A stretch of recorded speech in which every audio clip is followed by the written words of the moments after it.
Okay, problem 3. This is a problem whose purpose is to contrast what happens in an irreversible process to what happens in a reversible process. So there are 4 different processes we're going to look at, but they're in pairs. One process, like this one, is irreversible because the temperatures aren't balanced here, right? We start out with ice at 0 degrees in a room at 25 or 298, and there's a difference in temperature. That difference is not small, and so this is an irreversible process. And then down on the next part of the problem, we're going to do the same thing, but we're going to start out with surroundings at 0 degrees and then slowly warm the surroundings up. So that's a reversible process. The temperatures are infinitesimally close to being balanced at all points.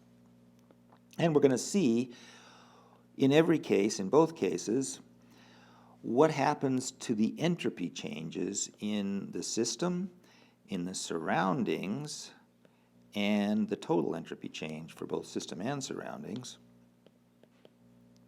in the reversible process and in the irreversible process. Remember that for a reversible process, the total entropy change has to be 0, but not for an irreversible process.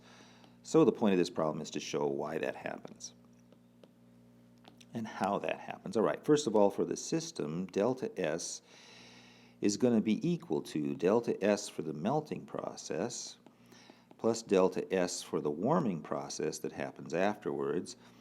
The delta S for the melting process is equal to the heat change for the melting process divided by the temperature at which it took place, right? The melting is at constant temperature. And that's just equal to the 6008 for the delta H of fusion, the amount of heat necessary to just melt the ice, divided by 273, the temperature at which it took place.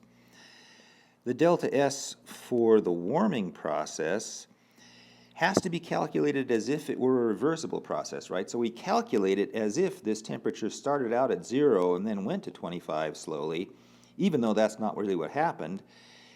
And to do that, just to review a little bit, that means that we're calculating, well, let me change this delta S to a ds, is equal to, so the ds for a continuous change in temperature like that is equal to the heat capacity change times dt divided by T, and then for a finite process, we integrate that from the initial temperature to the final temperature, and that is equal to Cp log of T final over T initial. Again, the reason for the log in this case is because we're calculating it as if it were a reversible process, even though it's not. All right, so delta S warming then is equal to Cp for water times log of T final over T initial. That's equal to 75.3. It's the Cp for water there. Log of 298 divided by 273. Putting those two together,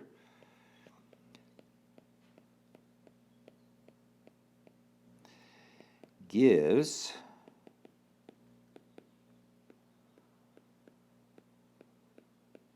28.6 joules per K for the entropy change for the system itself. Now for the surroundings. In this case, the surroundings are a tea bath, right? Which means that what the surroundings sees is a bunch of heat being transferred in, right? The heat change here is positive. The system absorbs some heat in order to melt the ice and then absorbs some more heat in order to warm up. So Q is going out of the surroundings and into the system. But we're going to have to pretend as if that were all happening at constant temperature because we have to calculate the Q change for the surroundings as if it were a reversible process. And that means we have to pretend that the temperature in the system was constant and equal to the temperature of the surroundings, 298 K at all times. That isn't what happened, but that's how we have to calculate entropy. We have to always use a reversible heat change.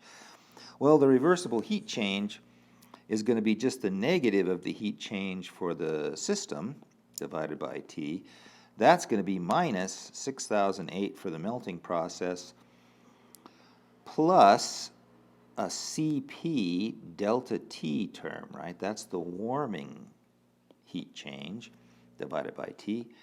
And that's going to be equal to minus 6,008 plus 75.3 times the heat change, which is 25 degrees.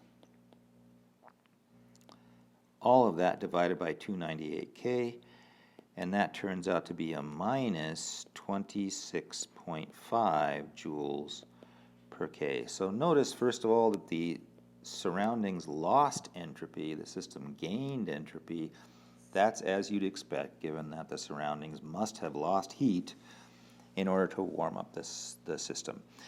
Notice, however, though, that the entropy change for the surroundings was smaller.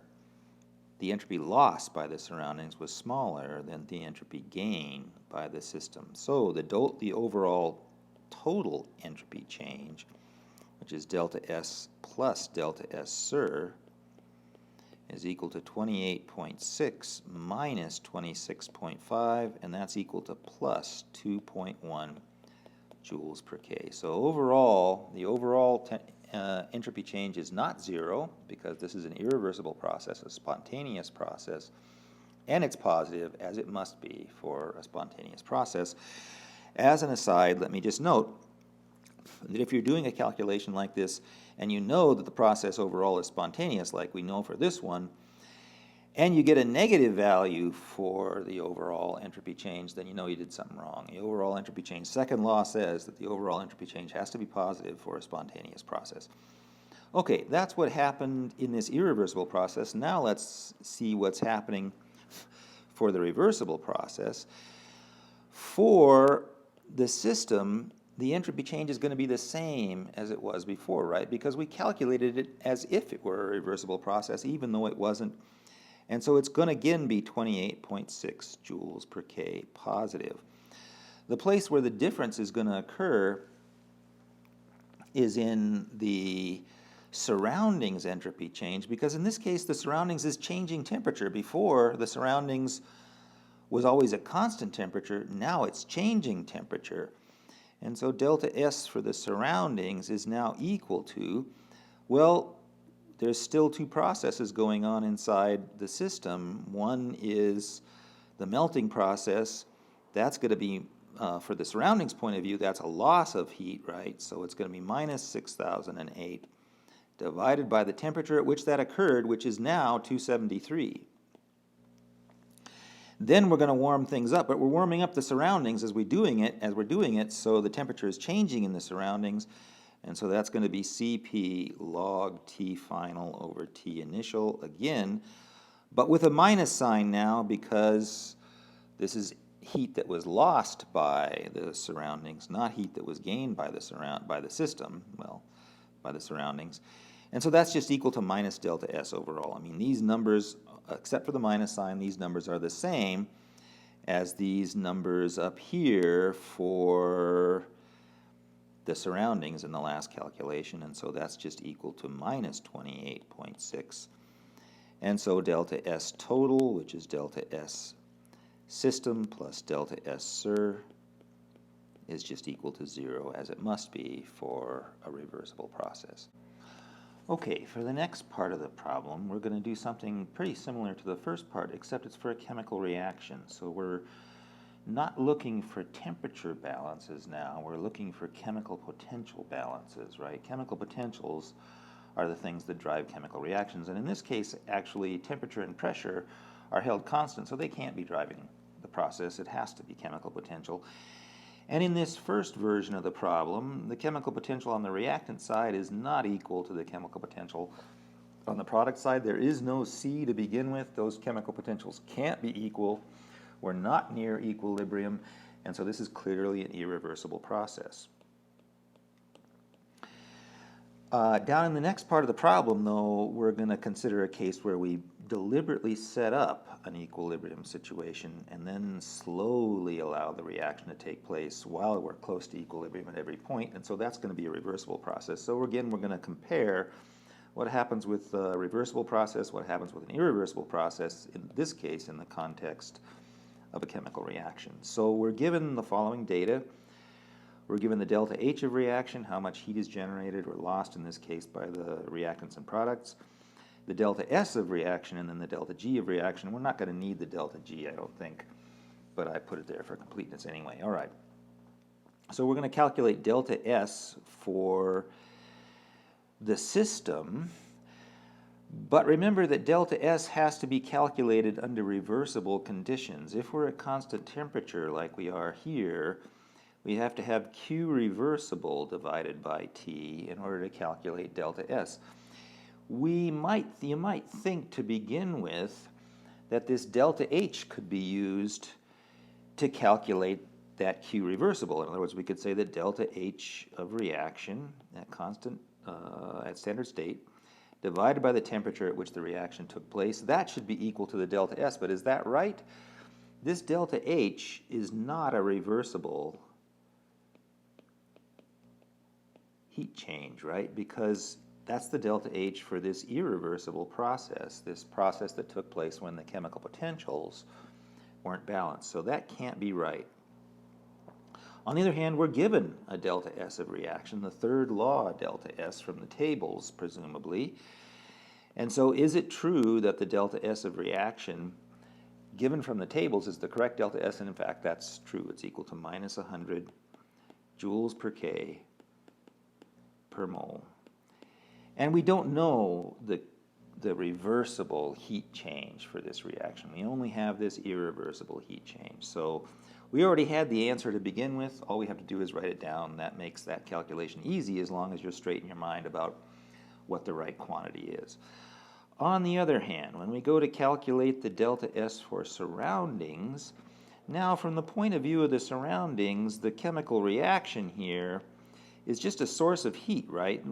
Chemical potentials don't come into it. Some heat's coming out of the system. The temperature in the system and the temperature in the surroundings are balanced at all points. As the reaction produces a little bit of heat in here, the temperature in the system maybe rises by an incremental amount, but as soon as it rises, presuming things are going slow enough, the heat flows out. That's the definition of a reversible process, right? Things that are driven only by incremental difference force imbalances, in this case temperature imbalances. And so in this case, the Q of reaction, or the delta H of reaction, divided by the temperature at which all this took place, that is the correct way to calculate the delta S for the surroundings, except for one thing, and that is that we have to put a minus sign in there, right, because the heat lost by the system is the heat gained by the surroundings. And so the delta H here is 100 kilojoules per mole minus, so minus a minus is 100 kilojoules positive for the delta H divided by 298 for the temperature, and that turns out to be 335.6 joules per degree Kelvin positive now for the entropy change for the surroundings. So notice the system entropy change is negative, and you can kind of see why, given this reaction. It lost moles, right? So as far as the translational contributions at least are concerned, we don't know anything about anything else, but at least as far as the translational contributions are concerned, we'd expect a loss of entropy, and that's what this number really reflects here. But the surroundings gained a bunch of heat from all the bond breaking and reforming processes, and so from the point of view of the surroundings, the entropy change is big and positive. The total entropy change then, sorry, I keep wanting to write delta T until it's delta ST, is going to be delta S plus delta S SIR. That's equal to minus 100 plus this 335.6, and that's equal to 235.6 plus joules per K. So the entropy change overall is big and positive. This is a chemical reaction that is very favorable. And this is a case where the overall, I mean, the entropy change for the system is unfavorable, right? It's the entropy change for the surroundings that drives things, and you see that in the overall entropy change. Okay, that's the case for the irreversible process, the spontaneous reaction happening irreversibly. What's the corresponding reversible process? Well, in this case, in order to stop the reaction from happening irreversibly, we have to bring things to equilibrium. If there was no C created by the reaction itself in the system itself, we have to put some C in there in order to get the reaction to equilibrium to begin with. And then we'll, from some chemical potential bath or C bath out in the surroundings, and then we slowly lower the concentration or the pressure, if you like, if it's a gas phase reaction, of C out here in the bath, and that lowers the C in the system. And as we do that, the reaction can go incrementally forward, always at equilibrium, right? Always with chemical potentials that are differing only by a small incremental amount, and that's, of course, the definition of a reversible process. If we do that, then delta S for the system is the same as it was before. It's always the same in the system because we had to calculate the delta S for the system last time as if it were a reversible process. It really is a reversible process this time, and so the delta S is the same. Out in the system, out in the surroundings, however, it isn't a heat change that took place, just a heat change that took place. Now all this changing of concentrations also took place out in the surroundings. And so that means that the delta S for the surroundings has to be equal to the delta S for the system. So minus 100 for the system, but plus 100 for the surroundings, and the overall delta S total, the total entropy change has to be 0. All right, that is problem number 3, and with that we'll stop.